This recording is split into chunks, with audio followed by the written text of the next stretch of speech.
नमस्कार, मैं हरिशंकर व्यास। सप्ताह की गपशप का दूसरा पार्ट चीन की भारत सोच का खुलासा है। हम और आपको जानना चाहिए, पूरे भारत को जानना चाहिए कि माओ त्से तुंग से लेकर राष्ट्रपति शी जिनपिंग भारत को क्या मानते हैं। वे भारत को दुहने वाली एक गाय मानते हैं, उसमें कोई भी खास काबिलियत नहीं है। तभी इस गपशप का शीर्षक है, चीन के राष्ट्रपिता माफिक माओ त्से तुंग की यह सोच है कि भारत गाय है, दुहने, खाने और गाड़ी खींचने के काम के लायक। यह वाक्य क्या बताता है? चीन की भारत के प्रति हिकारत। हाँ, इस सत्य को दिल दिमाग में बैठा ले कि चीन की रग रग में भारत के प्रति हिकारत है। वह ये मानता और समझता है कि भारत नाम की गाय के बस में कुछ नहीं है। भारत की ताकत और उसकी महत्वाकांक्षाएं बेमतलब है। कोई माने या न माने, मेरा मानना था, है और रहेगा कि माओ त्से तुंग की वैश्विक सोच चाइनीज हान सभ्यता की गीता है। उनका असेसमेंट ही आज के शी जिनपिंग की बुद्धि है और भविष्य में भी चाइनीज राष्ट्रपतियों की सोच होगी।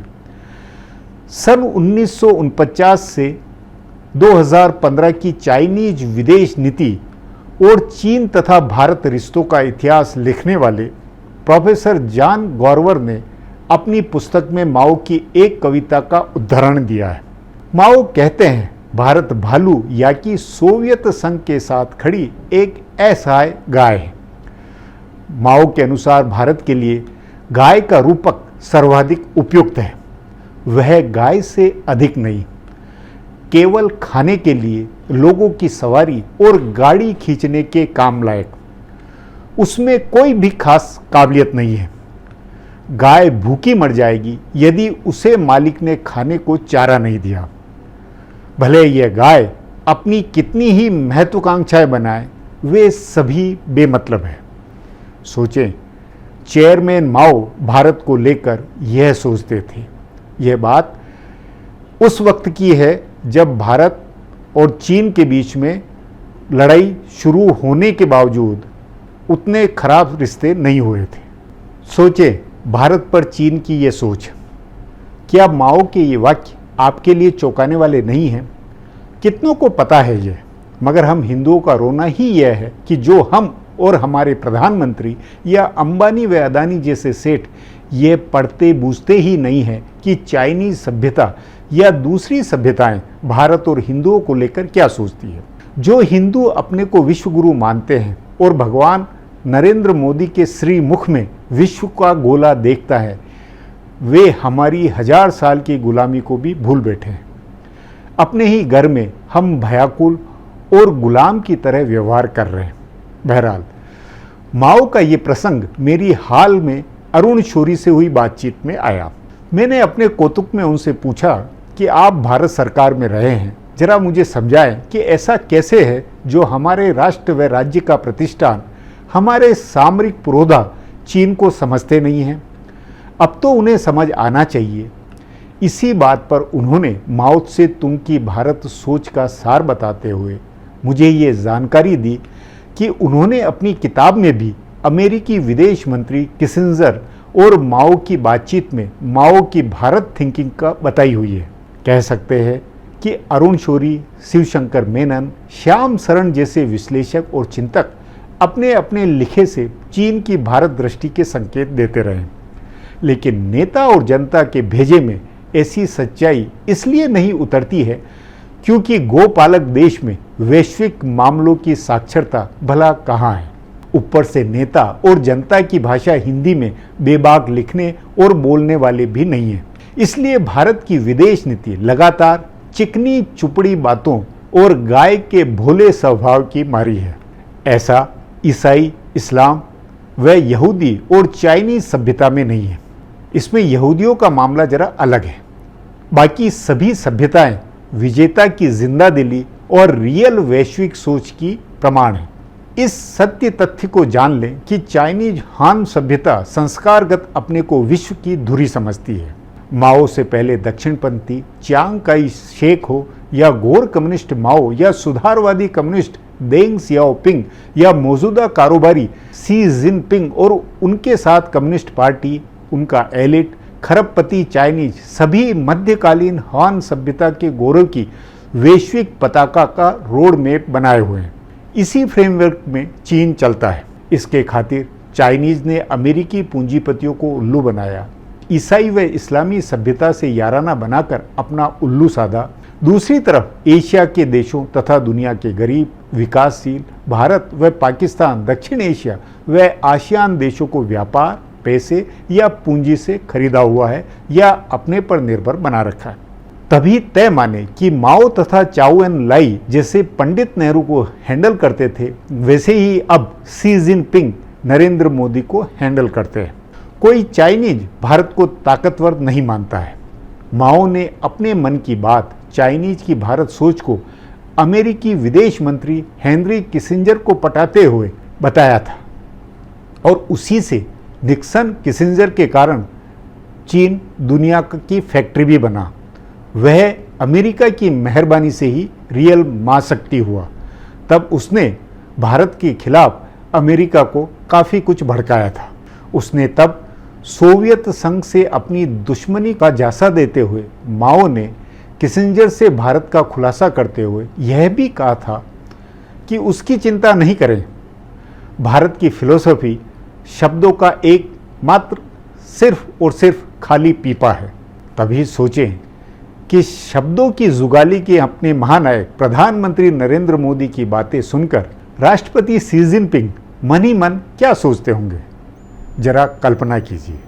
मेरी अगली गपशप है, चीन ने भारत को दक्षिण एशिया में बेगाना बना दिया है और चीन खुद हो गया है इलाके का दादा।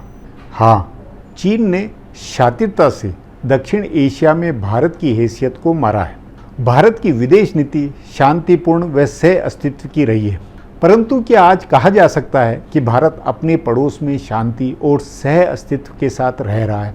असल में भारत अपने पड़ोस में यानी दक्षिण एशिया में भी अलग थलग पड़ा है और ऐसा भारत की विदेश नीति की गड़बड़ियों के कारण क्या नहीं है?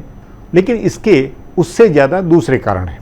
एक कारण यह भी है कि भारत आबादी और आकार में बड़ा होने के बावजूद अपनी ऐसी वैश्विक आर्थिक व कूटनीतिक या सामरिक ताकत नहीं बना सका जिससे पड़ोसी देश डर के साथ भारत का सम्मान करें। दूसरा कारण है कि चीन भारत को लगातार अलग थलग करने की नीति पर चल रहा है और वह इसमें अब बहुत सफल है। चीन ने ऐसी आर्थिक व सामरिक कूटनीति की है कि उसने दक्षिण एशिया के ज़्यादातर देशों को अपनी कॉलोनी बना डाला है। वे उसके असर में हैं और भारत की परवाह नहीं करते हैं। इसे हाल के दो उदाहरणों से समझें और दोनों उदाहरण चीन से जुड़े हैं। श्रीलंका में आर्थिक और बड़ा राजनीतिक संकट आया तो चीन पल्ला झाड़कर एक तरफ खड़ा रहा, जबकि उसने श्रीलंका की तबाही में बड़ा रोल निभाया था। उसने बावजूद इसके श्रीलंका की मदद नहीं की और श्रीलंका की मदद भारत ने की। भारत ने उसे तेल भेजा और अनाज सहित तमाम दूसरी ज़रूरत की चीज़ें भेजी, जिसे श्रीलंका ने सार्वजनिक रूप से लिया। इसके बावजूद श्रीलंका ने भारत की परवाह नहीं करते हुए चीन के जासूसी जहाज को अपने बंदरगाह पर ठहरने की इजाज़त दी। यह घटना पिछले महीने की है। भारत ने उसका विरोध किया। इस पर श्रीलंका ने चीन से जहाज रोकने को भी कहा, लेकिन जब चीन अड़ा रहा तो श्रीलंका ने 16 से 22 अगस्त के बीच उस जहाज को अपने बंदरगाह पर रुकने दिया। इस जहाज का मकसद भारत के परमाणु और अन्य सामरिक संस्थाओं की जासूसी का बताते हैं।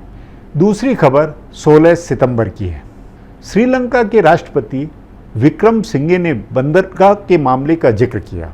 उन्होंने कहा कि यह दुर्भाग्य है कि श्रीलंका को पंचिंग बैग बनाया जा रहा है, यानी दोनों तरफ से उस पर हमले हो रहे हैं।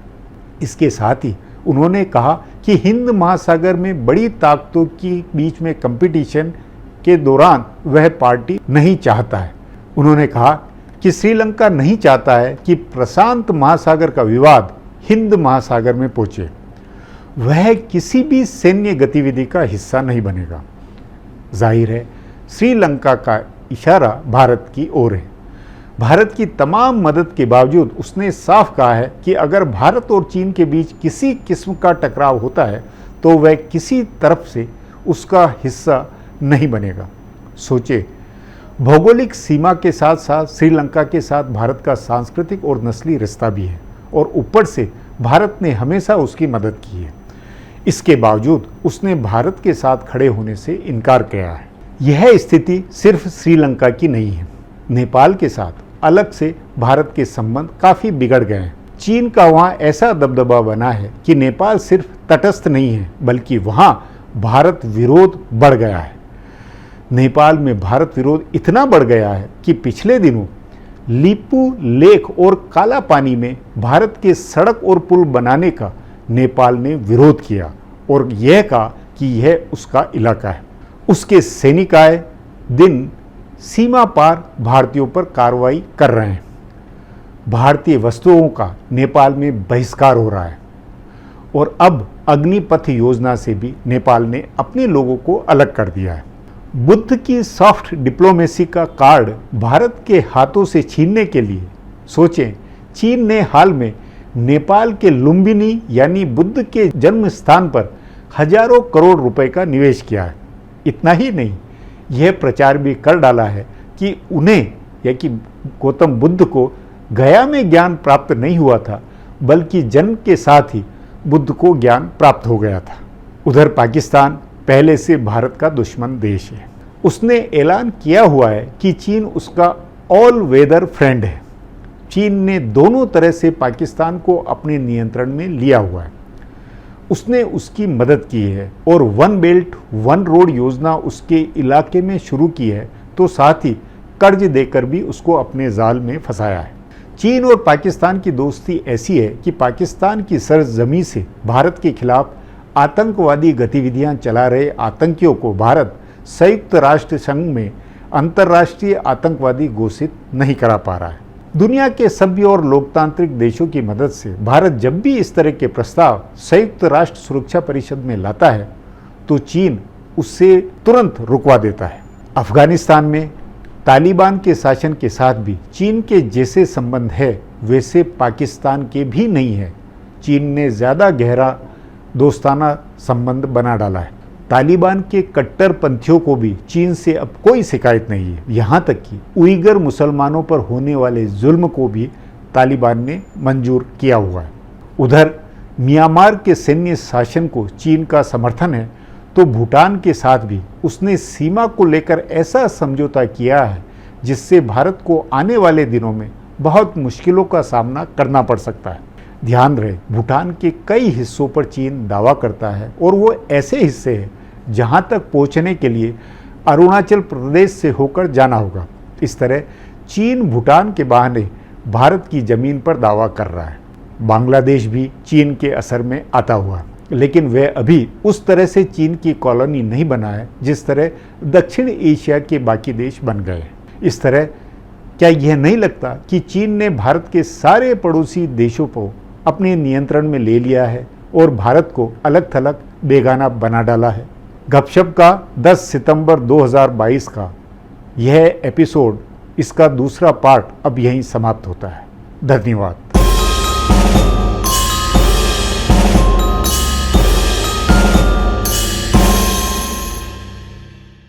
सब्सक्राइबर बटन को ज़रूर दबाएं, वहाँ जो घंटी है उसे भी दबाएं ताकि नया एपिसोड अपलोड होते ही आपको सूचना